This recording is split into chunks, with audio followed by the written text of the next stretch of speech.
The purpose of Sankhya philosophy is stated herein. If anyone wants real eternal life, he has to engage himself in devotion service or Krishna consciousness. To become free from birth and death is not an easy task. Birth and death are natural to this material body.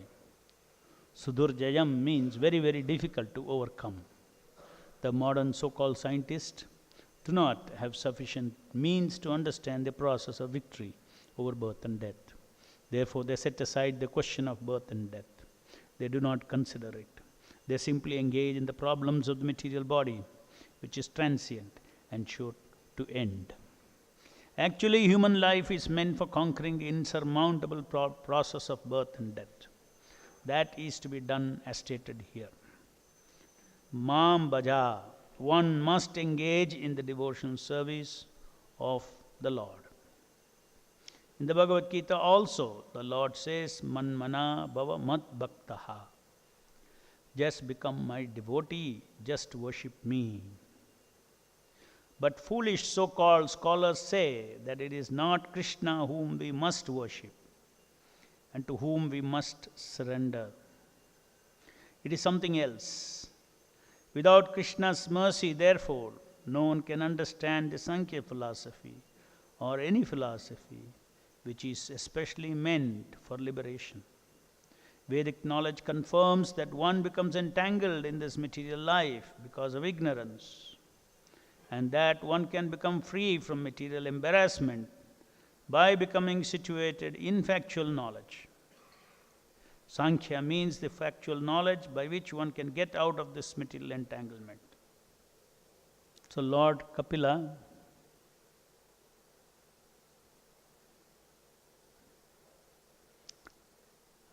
after having instructed his mother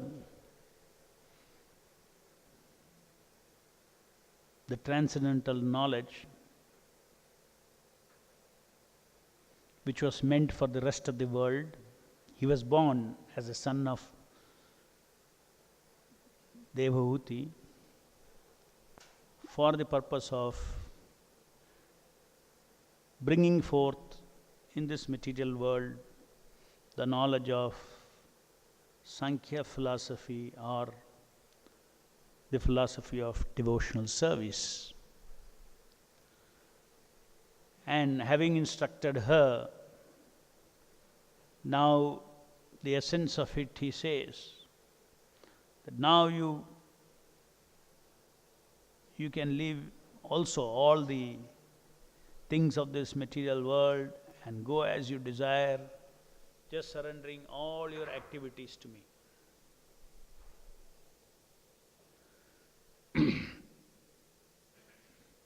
And worship me for eternal life. So this is the real essence of all knowledge given in different scriptures. It is to free the living entity from this material energy, three modes of material nature, to liberate the living entity from this entanglement of material desires, and to situate himself in his original position as Brahman, made of Brahman, not of this body, made of consciousness, self-conscious beings, as eternal servant of the Supreme Lord in the spiritual world. So that is the purpose of all the scriptures. And that is summarized in Sankhya philosophy. The entire material world is completely ignorant of the real facts of life. And many of these things, they just want to not deal with it, as Prabhupada explains here. They do not want to deal with the problem of birth and death. But it is a reality. A really inquiring person, just like Everybody in this material world, especially in modern days, after getting educated, they all start thinking that they are great thinkers. They want to question everything. Scientists, rationalists, they want to question everything. And they are very proud of their intellect. All independently thinking, thoughtful, supposed to be. And they spread their intelligence to try to understand not only their problems, but the entire world problems. How to solve the world problems, social problems. There is this ism, that ism, so many isms. And each ism thinks that he has a solution for happiness of the population, happiness of the society. None of them touch death. What is the kind of inquiry that they are doing? Should you not find out about birth and death? The mystery of birth and death.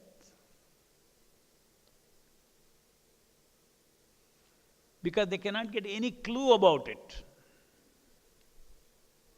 That's why they don't touch that subject. Their means of acquiring knowledge itself is defective. So they cannot get any clue about what is before death, after death, and what is before birth. But the fact is that there is revealed knowledge about birth and death. Those who do not know this revealed knowledge, they think that they die and they are born. That there is a birth to the body and there is a death to the body. There is no birth to the body and there is no death to the body. Birth and death are experiences. Body cannot experience birth, nor body can experience death.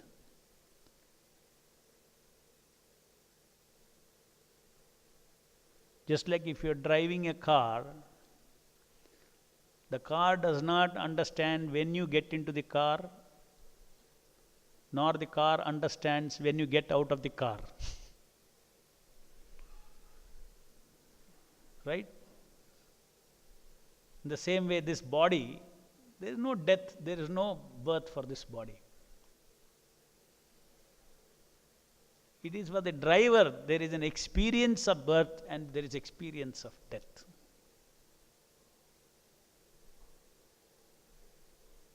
And if you have knowledge, then that experience changes. Because he understands that the mechanism of the body is created in such a way that there is the end of all the psychological activities and everything all of a sudden. That is called death. Actually, every day we are dying, our body is changing.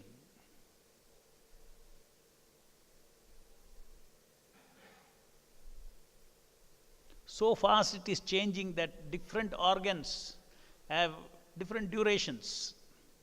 Especially active organs have different duration by which all the cells are replaced.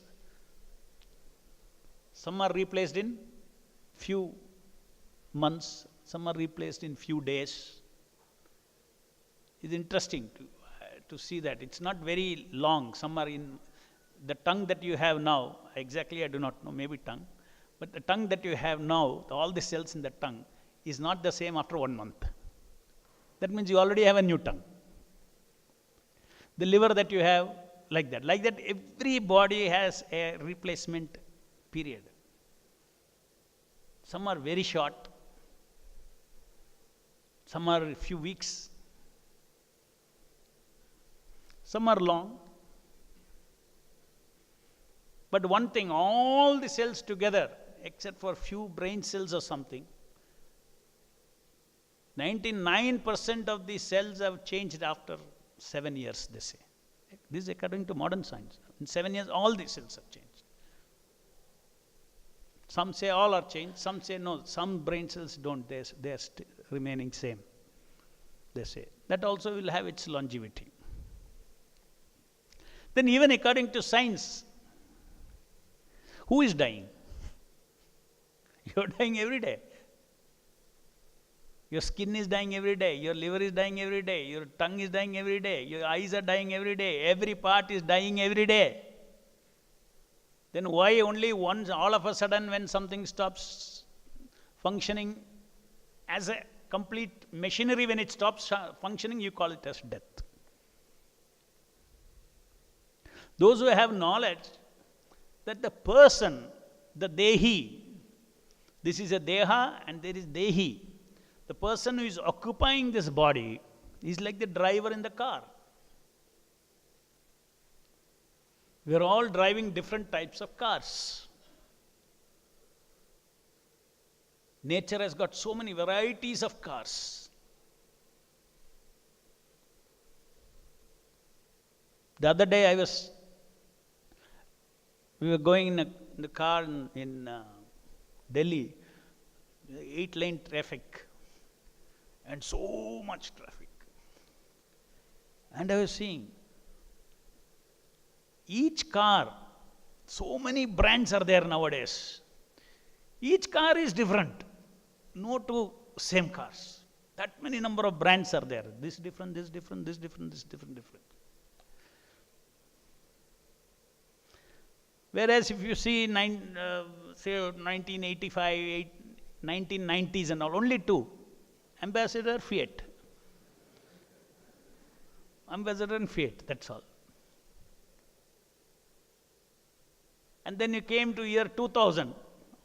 All everywhere in the road, Maruti, Maruti, Maruti, Maruti. Maruti 800, Maruti. And today you see, look right, look left in the traffic, every car is different. If man can create so many varieties of cars, see what nature is creating. Each brand is different. Every brand is different. This is God's way of manufacturing car. So we get into the car, we come out of the car. That's all. That is birth and death. This is what the devotee understands. And the speed of time itself is illusion. Time is our reality, but the speed of time is an illusion.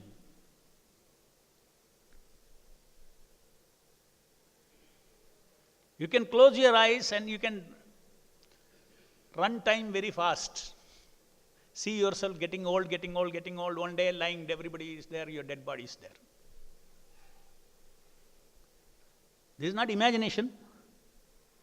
So reality or not, one day we'll all be lying.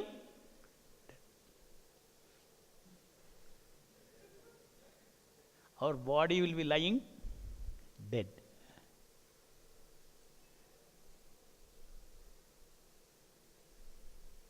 Then we become fearless. If you go through this exercise, Dehinosmin yata dehe kaumaram yavanam jara, at high speed. Just like you fast forward, what is it called? You play the video in high speed, no? Fast forward.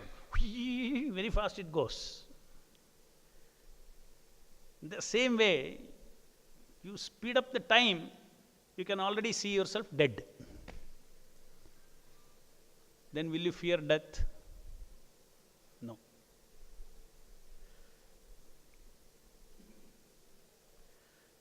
What is one lifetime? Once you hear from the scriptures, once you see the world from the Shastra's eyes, you see the time of Brahma. 100 years of Brahma is like a kshana for Mahavishnu.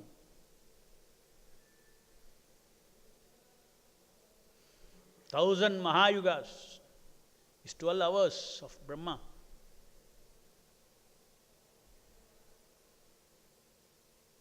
Can you perceive your 12 hours? Very easily, right?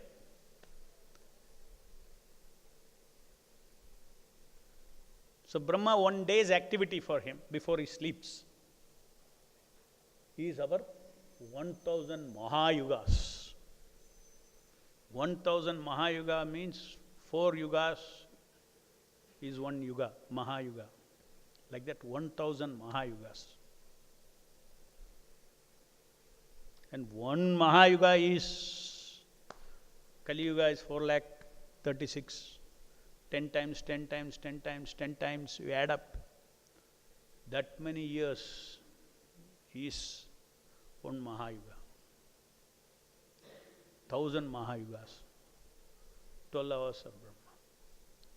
But when we are stuck in our daily life,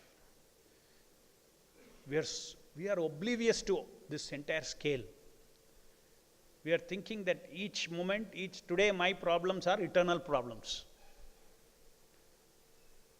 Today the situation I am facing, you face it in such a way that it is your entire, it's the world's problem. Not only your problem, it's the world's problem. Aham jagat manyate. Each of us think that the entire world is conspiring against me. I have to handle the entire universe. I-centered thing. So by hearing this transcendental knowledge about how we are not this body, but we are transcendental to this body, and this body, these senses, these names and forms and activities of this material world is all part of the larger scheme of the Lord, where the living entities are given an opportunity to either be in the illusory world of names and forms or be in the transcendental plane of eternal names, forms, activities, etc. of the Lord, Vaikuntha. So the scheme of this material world is for giving an opportunity to the free will of the living entity to do what he wants, subject to the laws of karma. But then the Lord comes now and then into this material world, as Lord Kapila here, and gives this transcendental knowledge, this message, that what is this life? Beyond birth, beyond death, there is eternal life. Come to me. Manmana bhav madbhukto madhyaji mam namaskaru. Come to me. Surrender to me. Why surrender to him? Because ultimately, we can be happy for what we are designed for. Oh, who designed us? Who designed us? I did not design myself. I did not design myself. Even this body I have not designed myself. What about my instinct for happiness? Why am I always looking for happiness? I did not design, I didn't choose that I should be designed like this. Why am I always looking for eternity? Oh, I did not choose, I did not choose this quality of eternity, but I am wanting to be eternal. Satya, Chit and Ananda. I am always knowledge seeking. Who designed me?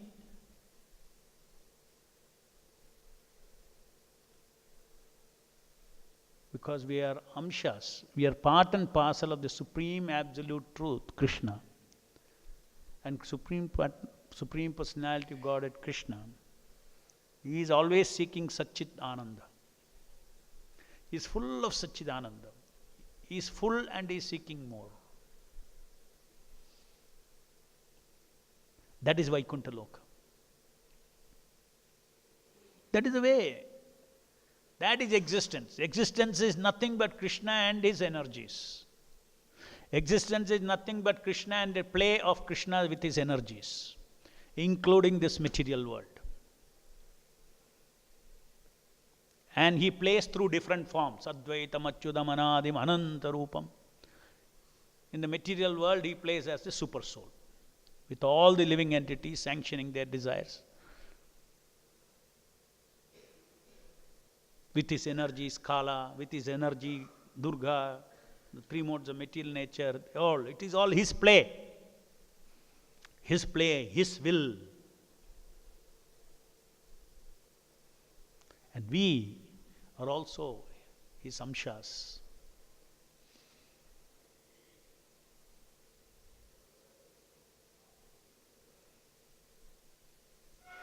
So therefore, if we surrender to him, that's our nature, that's our Surupa.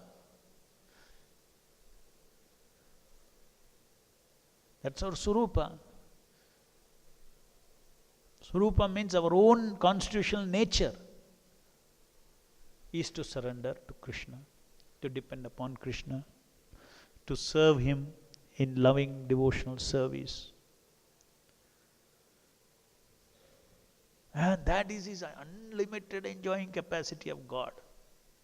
With every part he will enjoy. Bhuktaram yajna tapsam sarvaloka maheshwaram suhurdam sarvabhutana.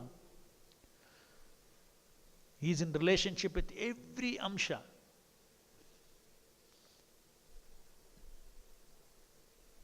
He is in relationship with the material energy. He is in relationship with the jivas. And for each relationship, he takes his own form from Paramatma, Shirodaksha Vishnu, Garbhodaksha Vishnu, Mahavishnu, Karnodaksha Vishnu, Mahavishnu.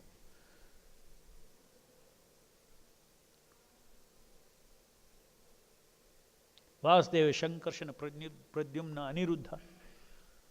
The first expansion of Balaram. Krishna expands as Balaram, Krishna expands as Radharani. What is this? What is all this? Ishvaraha Paramkrishna, Satchidananda Vigraha, Anadiradir Govinda, Sarva Karana Karanam. That absolute truth. The entire existence is play of that absolute truth. We are all part of it. And if as part of it, we still have free will, you can either subject yourself to this, to serve the Lord, or you can subject yourself to serve yourself, no problem. Lord is seated in the heart of all living entities as neutral. He is not upset that you are not surrendering to him. Because material world is also his creation. Giving you a chance to rebel against him is also his Leela. But when the devotee turns his face towards the Lord, then his reciprocation changes. He is Bhakta Vatsala. Even when it is in the material world, the devotees become very dear to him. His relationship changes with the devotee. He gives actual shelter to the devotees. In the material world, nobody gets shelter. They only get shelter of the material energy. They don't get divine shelter. But those who are surrendered to Krishna, those who want to surrender to Krishna, then to such person, the super soul sends a guru. And Srila Prabhupada, you accept Srila Prabhupada, surrender to Srila Prabhupada, gain transcendental knowledge, what he has to say from Srila Prabhupada, and act according to that knowledge. Then this Lord is, the devotee is completely under the protection of another energy. He is under the protection of the super soul.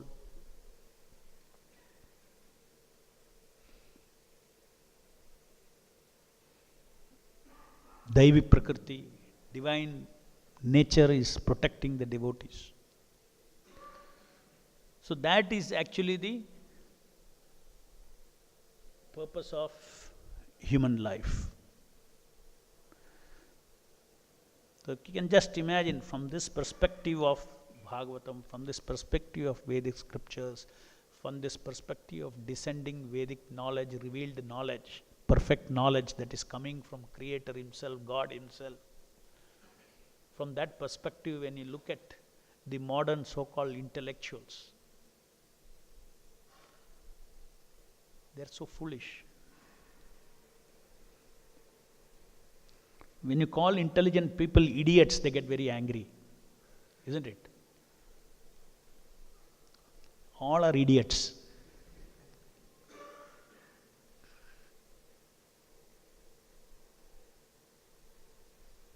The other day, on WhatsApp message I was seeing,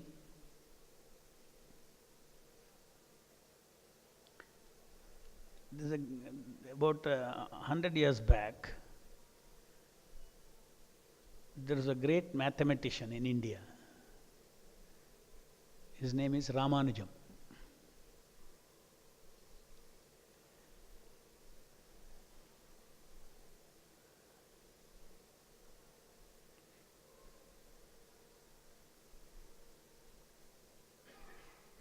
He was from, okay, first let me tell you, his mathematics today is held in such high esteem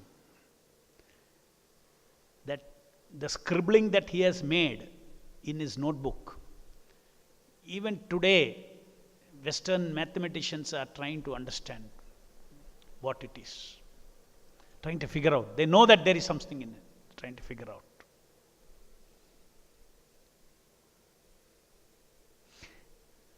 And the latest is that some mathematics that he wrote, some equations that he wrote, is a completely new mathematics. It's not like, it's a completely new kind of mathematics. Mathematical theory.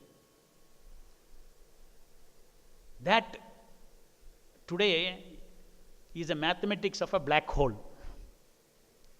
They have found out black hole, all these things in physics, but they cannot formulate a mathematics for that.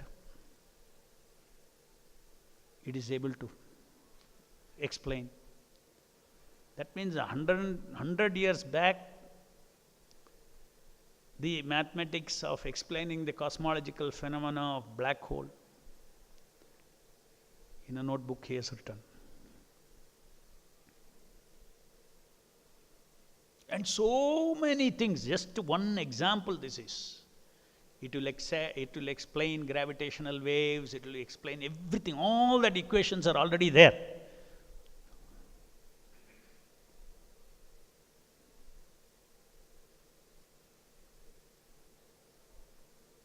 And where did he get all this? He was from Namakkal. Namakkal is quite nearby. And he says that he used to pray to Lakshmi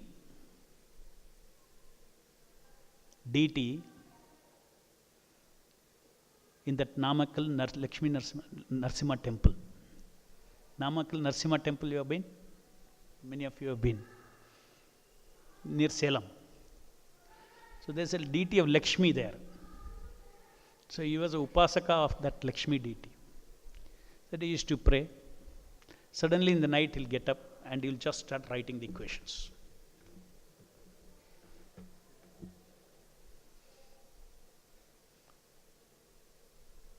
Of course, his greatness was discovered when he was alive itself. He went to London and all those things. But nobody could decipher everything that he has written. His books are still, his handwriting is still being deciphered. What it means. And in the process they have discovered this. To create a mathematical theory intellectually from ascending process, it takes hundreds of years. Here he just got up and then he has written down all these equations.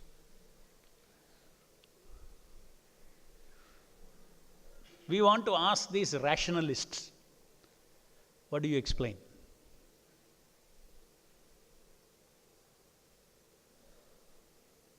What do you explain? So-called intellectuals, especially of modern India, all of them have become rationalists, so-called intelligent people. They don't realize they become slaves of Western education. They're victims of Western education. They're thinking I am independent. That is the biggest thing in this material world. Everybody thinks he's independent, but everybody is serving some master. He's a victim of circumstances. And he thinks, very intellectually I am seeing everything. What intellectually seeing? The way you should see is taught by your Western education.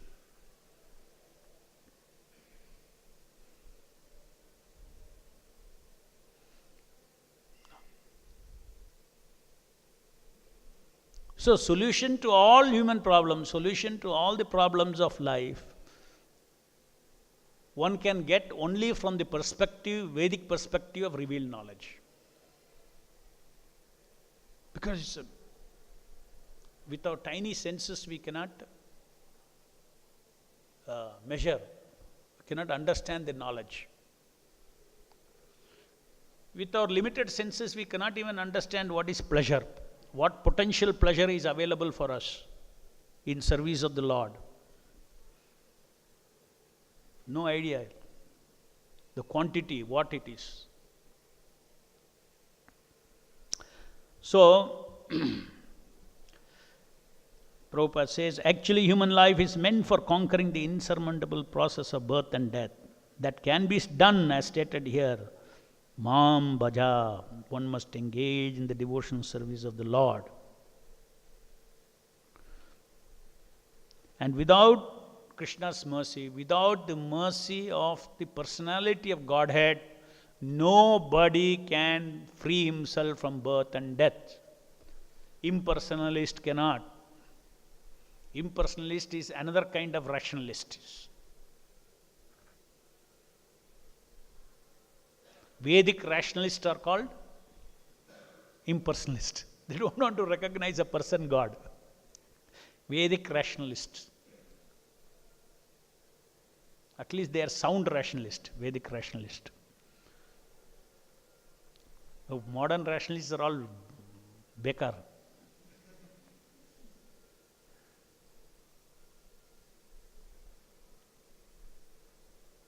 So, impersonalists also cannot free themselves from the birth and death. Why? Because they don't talk to God. If they talk to God, God will reciprocate. God is a person. So since God is not a person for them, what is he of talking to him? He himself will be struggling to come out of birth and death. But God is available. God is the master of everything. Daiviyesha gunamaya mama maya duratya mameve prapadyante mayam etam tarantite. I will free you from Maya. You become my devotee. Pray to me, surrender to me. I will free you from Maya. I will shine upon you the transcendental knowledge. You don't have to struggle in the ascending process with big intellect. You don't have to try to discover the knowledge. You don't need to. I will give you the intelligence by which you come to me.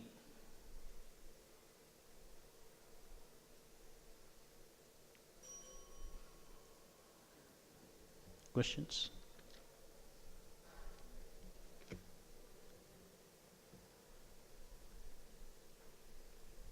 Hare Krishna Prabhu. I would like to understand the concept of time in the higher planetary systems in comparison to the Earth. So we see that 4,32,000 years is the Kali Yuga, and it's close to 43 lakhs years for Mahayuga, and thousands of such yugas constitute 112-hour period of Brahma.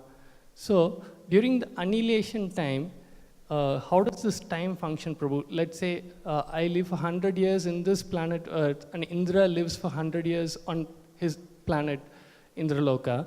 So there is a time difference where Indra's life duration is much, much greater than what 100 years I am supposed to live and what he is supposed to live. So where does this gap and how does this gap fit in when it comes to annihilation of the whole planetary system when Brahma's day come to an end? No, there is a relationship between the earthly time and the Devata's time. There is a relationship between Devata's time and Brahma's time. There is a relationship. That is why it is said that this 1000 Mahayugas run within 12 hours of Brahma. So, what is the difficulty? No. This, for example, one Mahayuga is getting over in this planet Earth. By the same time... No, his time. One Mahayuga here is something. For Brahma, one Mahayuga is nothing. Yes. For Brahma, it is 12 by 1000. If 12 hours, you divide by the time, whatever, the years, this is in years. So you have to convert it, you will see 0.000 something is on Mahayuga. In other words, Brahma, let us say, is sitting and then close his eyes, open, one blink he does.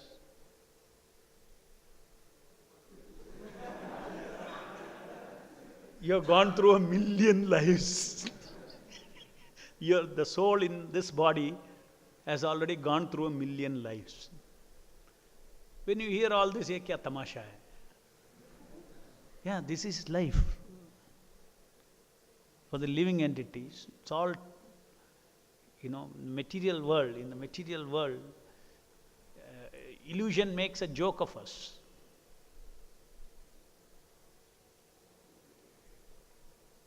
If you hear all the total Vedic knowledge and then you get into proper perspective of seeing things, then you cannot live at all in this body. Because your sense of time will change. You will have no meaning for anything, isn't it? So if you have to live, you have to live in the scale of earthly time. If you meditate too much on Brahma's time scale, your life is spoiled. As per this worldly time, you are a madman.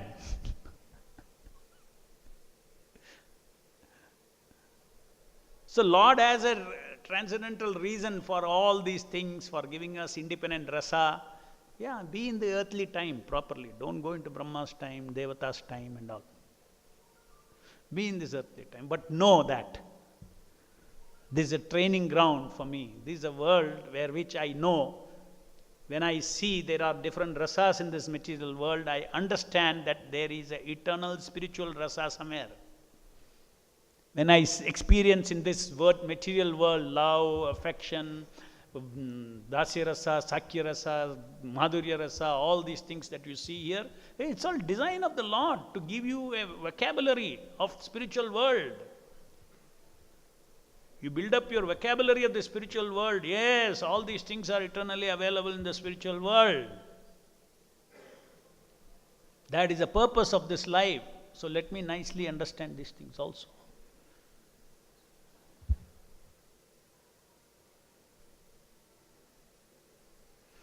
Any other question? Hare Krishna Prabhu. Prabhu, regarding understanding of this entire time is like a temporary, a blink of eye. The entire time like, is?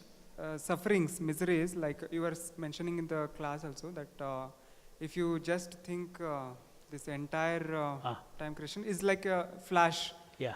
So, but for a devotee, if he thinks like that, he cannot enjoy the devotional service to the Lord. I told you, you should not. So, how to... You should not. You do devotion, sir. Don't become a jnani. Therefore, it is said that devotee becomes timeless. When you relate to the Lord in the heart and engage in devotional service, you are in another time, within this time. That is why every activity of Srila Prabhupada, pure devotee, everything. Achha, tell me one thing.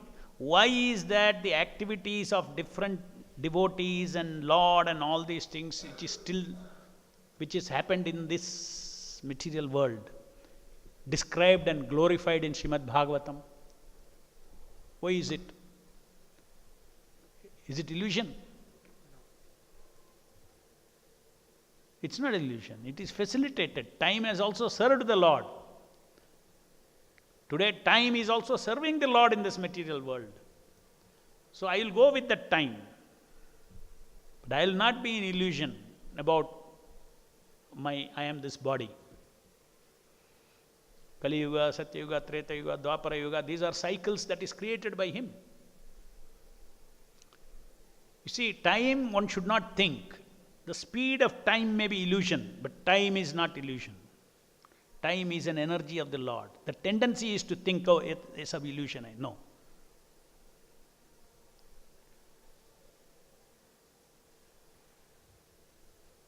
Distance is not illusion, but according to my eye's capacity, something is nearer or farther. For an ant here, the corner of that hall is like he has to take a space shuttle and go. They have to put up, their community has to have a space program. But for me and you, I sit here, ye to ye dari hai. That doesn't mean space vanished for me. The same space exists, but my perception is changed, isn't it? But space is a reality.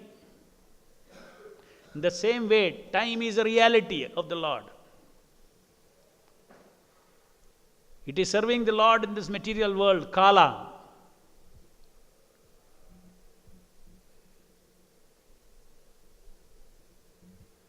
How much free will we utilize? The quality of engagement, I think that is more important than just the passing of time.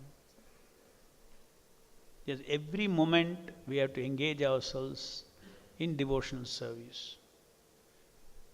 And devotional service means the receiver of devotional service is also present. Isn't it? Seva is there, Sevak is there, Sevya is there, one who receives the service. That is the quality of devotional service. You don't have to bother about all this. But at the same time, you have to understand the opulence of the Lord. How one person has created this entire material world, created Kala, material, all these things to satisfy different living entities' desires. You appreciate, why do you read Bhagavatam? Why you try to understand this relativeness of time and all these things? As a glory of the Lord, as a Vaibhava of the Lord. And Lord also enjoys. Just like you enjoy creating. Everything we are a sample God. And in absolute sense, it is there in Him. It is His Leela. He creates. He has a creation rasa. Actually, to chant one holy name, like Hare Krishna mantra completely, how much time I take, same amount of time Prabhupada also takes, suppose pure devotee also takes. Right. So time is same, but the experience with which, the quality with which Prabhupada or pure devotee chants is completely different from my chanting.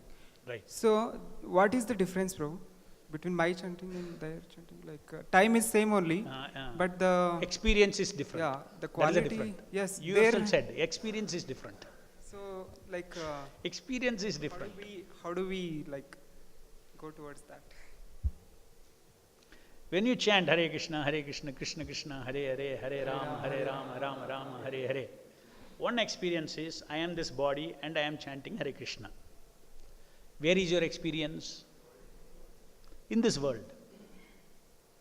In this world. Even that is great. Now this Hare Krishna is same. You are the one who are going from ignorance to knowledge. Your experience is changing from the time initially when you chanted, and when you are pure devotee, when you chant, your experience is changing, means who you are has changed for you. Now I am chanting with my self-perception that I am this body. And because you associate with the holy name is purifying you. Because the holy name purifies, your idea of who you are is changing. You are not changing. The idea of who you are is changing. You are eternal.